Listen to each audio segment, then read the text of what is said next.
Meu irmão, era adversário meu era de outro partido político, sabe?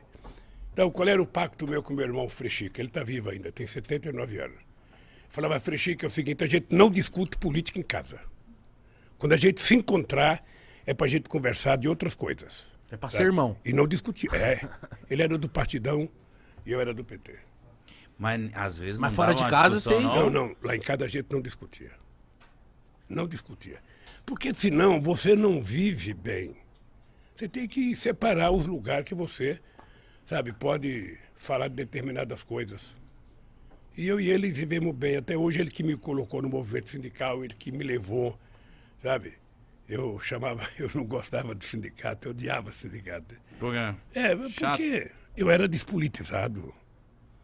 Você sabe que ser despolitizado é moda, né? Ser ignorante é moda no governo Bolsonaro. Quanto mais ignorante, mais moda.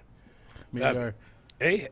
Quanto mais, melhor. Mas é isso que eu ia te perguntar. Por exemplo, eu vim de uma frota, Uma safra? de uma safra de pessoas que vêm daquela coisa assim, mano, política não se discute, não quero saber dessas porra, é tudo um bando de safado, não quero saber de porra nenhuma. Então, ultimamente, por causa do meu trabalho, eu tenho que me informar, eu tenho que aprender. Mas só que eu vim com isso na minha cabeça, de não quero saber de nada, não quero discutir, vai com esse papo chato pra lá. Por que você acha que no Brasil tem muitas pessoas que têm esse posicionamento de tipo assim, mano, não quero saber nem do Lula, nem do Bolsonaro, nem de ninguém. E aí acaba que a pessoa não serve pra nada também, né? Se ela não se posicionar e etc. Ô, Mitica, eu vou te contar uma história minha. Em 1978, eu comecei a ficar famoso porque nós fizemos as primeiras greves dos metalúrgicos no ABC. Eram greves, sabe? Primeiro foi greve por fábrica, depois nós fizemos greve. Nós fazíamos assembleia no estádio com 100 mil pessoas. Era muita coisa. Então, aí o pessoal começou a me convidar para ir para a política. E eu dizia assim, eu achava que eu era inteligente, eu dizia assim, eu não gosto de política e não gosto de quem gosta de política. Eu achava que era o máximo. A imprensa batia palma, eu saía na primeira página dos jornais, finalmente surgiu um operário que não gosta de política, ele não quer o poder, ele só quer melhorar um pouquinho o salário dele e tal. Aí, cara, foi passando 3, 4 meses, eu estava na rua fazendo campanha, sabe para quem? Pro Fernando Henrique Cardoso. Por quê? Porque ele era candidato ao Senado, sabe? Ele disputava com o Montoro e com o Cláudio Lembo. E ele tinha votado do exílio, era uma figura interessante, porque era mais jovem, porque era um cara mais à esquerda, sabe? Mais à esquerda, mas depois ficou mais à direita e tal. Mas eu tinha uma boa relação com ele, e não foi ele que pediu para mim, não. Fui eu que fui pedir para ele para apoiá-lo. Eu e muitos sindicalistas. Aí depois eu descobri que se a gente não cria um partido político, a gente estava ferrado. Porque você nunca pode esperar que alguém faça por você aquilo que você mesmo tem que fazer. Então você fica esperando que o Congresso Nacional aprove as coisas boas para o país. Você já parou para analisar quem é que está no Congresso Nacional? Você já viu o prontuário de cada um? Você já viu a ficha de cada um? Você já viu a origem de cada um? Se você não vê isso, você não vai saber votar. Se você não vê, você vai votar equivocadamente. É como se você fosse colocar uma raposa no seu galinheiro achando que a raposa vai engordar as galinhas. Não vai, vai comer as galinhas. Então eu descobri que era preciso fazer um partido. Descobri porque eu fui no Congresso brigar para não aprovar uma lei. E quando eu cheguei lá, eu percebi que não tinha nenhum trabalhador. Aí então eu comecei a fazer política, sabe? Eu fui gostando da política, e eu achei que era o caminho. Se você está descontente com alguma coisa, é através da política que você vai mudar. Sabe? Então você tem que participar, você tem que saber como participar. Sabe? E quando eu digo isso, ô Mitica, eu digo o seguinte, veja, eu não acho que um artista, eu não acho que um cara tem que dizer eu voto em fulano, não tem que dizer nada, ele tem que ser profissional, fazer o programa dele, dizer o que ele bem entender. Ele é político na hora que ele vai votar, a não ser que ele queira assumir publicamente a tarefa. E eu então fui.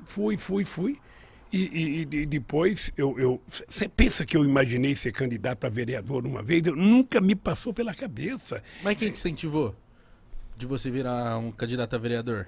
Veja, eu não fui vereador. Eu fui candidato a deputado a governador de São Paulo em 82. Eu, Franco Montoro, Reinaldo de Barros, Cláudio, Jânio Quadros. Era assim, eu fui candidato, eu pensei que eu ia ganhar as eleições. Cara, sua eu estava primeira famoso, frente de eu estava governador? famoso por causa das greves. Eu estava famoso. Eu ia pro interior de São Paulo, era gente na rua aqui. As pessoas não imaginavam como é que eu juntava tanta gente na rua. Eu dava autógrafo. Tinha um livro que foi lançado meu chamado Lula, Entrevistas e Discursos. Eu descia do palanque, lá tinha que dar autógrafo, sabe?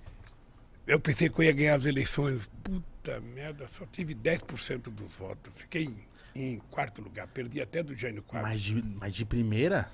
Mas eu achei que eu Tava ia ganhar. convicto. O comício do encerramento da campanha no Pacaembu.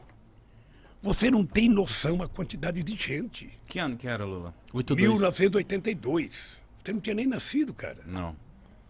Até não tinha nem nascido. Não tava. Aí eu fui lá e aquela multidão de gente, sabe? Falou, Eu já falava, era meu. Porra, vou ganhar as eleições. Já me via como governador. Sabe? Aí fiquei em quarto lugar. Uma frustração. Você não tem noção da frustração. Eu até pensei em parar. Aí quando foi em 85, eu fui para Cuba. Eu conheci o Fidel. Aí fui lá visitar o Gente Fidel. boa? Hein? Gente boa? Gente boa. Aí começamos a conversar sobre política. Aí eu falei, Fidel, eu estou pensando em parar porque eu pensei que eu ia ganhar, não ganhei, eu só tive, 10% do voto. Ele falou, quanto que é 10% do voto? Eu falei, 1.254.000 votos. Ele falou assim para mim, ô Lula, não existe na história da humanidade nenhum operário metalúrgico que já teve 1.254.000 votos, cara.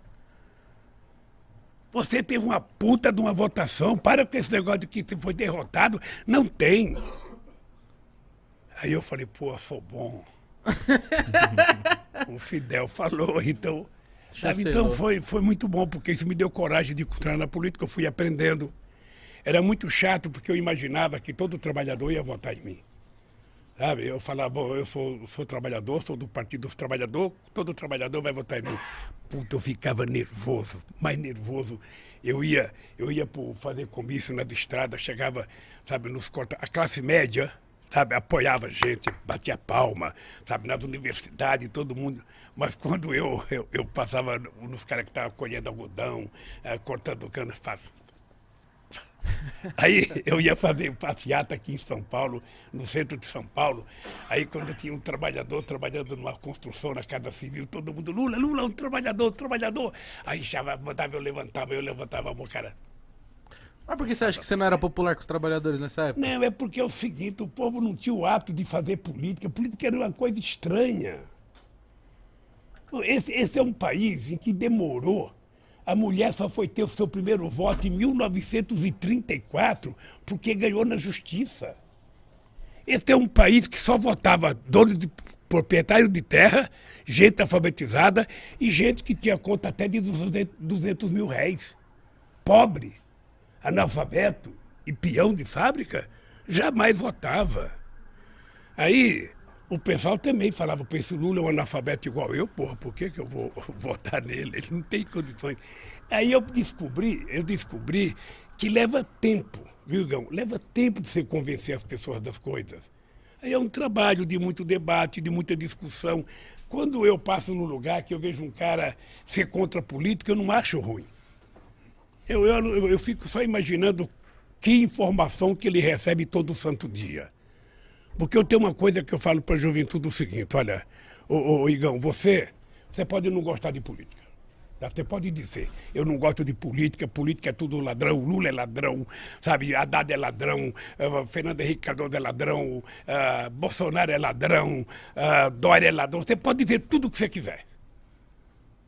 Mas mesmo você pensando assim, você pensa o melhor para o seu país, você pensa o melhor para o seu povo, você pensa o melhor para você.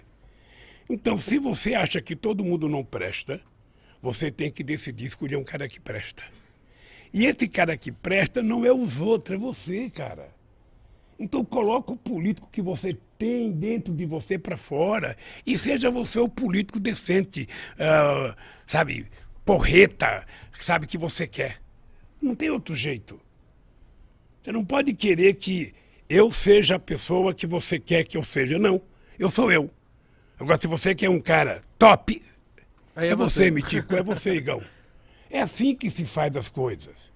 A política no Brasil não dá certo porque as pessoas não têm compromissos ideológicos. As pessoas são eleitas porque são eleitas.